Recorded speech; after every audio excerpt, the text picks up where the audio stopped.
All right, so you said a lot about how you love football. What got you into football? What got me into football? Actually, it's pretty simple. My brother.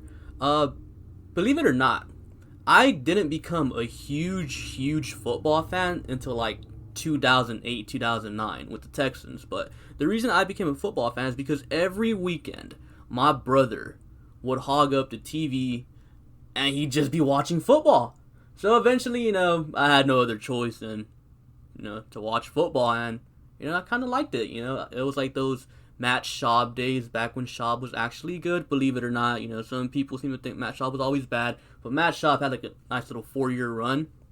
So I enjoyed watching the Texans, and then eventually as I grew older, I fell more in love with football, and here I am, a football junkie. Can't live without football. What about you? I mean, football for me, I didn't really get into it until I started playing football in high school. So about halfway through my freshman year is when I started actually getting into the game.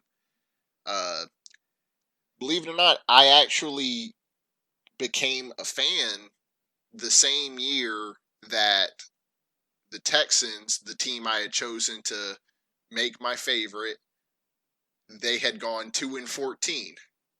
That was my first year being an actual fan and semi knowing what's going on.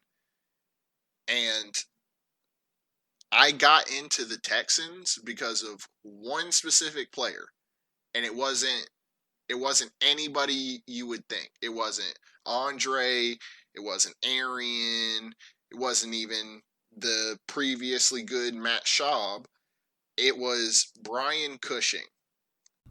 Brian Cushing. Yeah, I and again, I was playing football at that point, so I tried to basically emulate what Brian Cushing did on field. That grit and grimy kind of like tough person. I tried to copy that and take it into my game. So I would watch a lot of Brian Cushing over and over and over, and that's what really got me hooked into football. I mean, that's understandable. Brian Cushing, he was an animal before the ACL injury, so I mean, it's Yeah, understandable. The dude was amazing. Texans goat, Yep. one of them at least.